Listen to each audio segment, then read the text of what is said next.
ঢাকাই সিনেমার ইতিহাসে সবচেয়ে জনপ্রিয় ঢালিউড নায়িকা শাবনূর জীবনের ৪৫টি বসন্ত পেরিয়ে আজ ৪৬ বছরে পা দিলেন।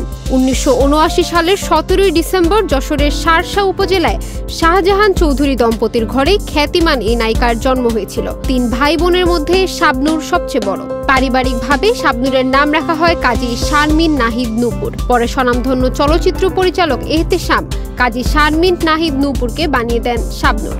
শাবনূর শব্দের অর্থ রাতের আলো। ১৯৯৩ সালে চাঁদনি রাতে ছবির মাধ্যমে এহতেশামের হাত ধরেই চলচ্চিত্রে পা রাখেন শাবনূর।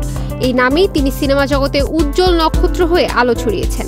দারুণ অভিনয়ের স্বীকৃতি স্বরূপ শাবনূর ১০ বার শ্রেষ্ঠ চলচ্চিত্র অভিনেত্রী হিসেবে মেরিল প্রথম আলো পুরস্কার জয় করেছেন। বাদশাহ পুরস্কার জিতেছেন ২ বার। আর ২০০৫ সালে ২ নয়নের আলো সিনেমার জন্য শ্রেষ্ঠ অভিনেত্রী হিসেবে জাতীয় চলচ্চিত্র পুরস্কার লাভ করেন তিনি। শাবনূরের তুমুল জনপ্রিয় চলচ্চিত্রগুলোর মধ্যে রয়েছে স্বপ্নের ঠিকানা, শ্বশুরবাড়ি জিন্দাবাদ, স্বামী স্ত্রীর যুদ্ধ, ফুলের মতো বউ, মোল্লাবাড়ির বউ, আমার প্রাণের স্বামী, স্বপ্নের পৃথিবী, আনন্দ অশ্রু, প্রেমের তাজমহল ইত্যাদি। ব্যক্তিগত জীবনে শাবনূর ২০১২ সালের ২৮শে ডিসেম্বর বিয়ে করেন ব্যবসায়ী অনিক মাহমুদকে। এরপর তিনি অস্ট্রেলিয়ায় বসবাস শুরু করেন এবং নাগরিকত্ব লাভ করেন। ২০১৩ সালের ২৯শে ডিসেম্বর তিনি প্রথম ছেলে সন্তানের মা হন। ২০২০ সালের ২৬শে জানুয়ারি অনিক মাহমুদের সঙ্গে তার বিবাহ বিচ্ছেদ হয়।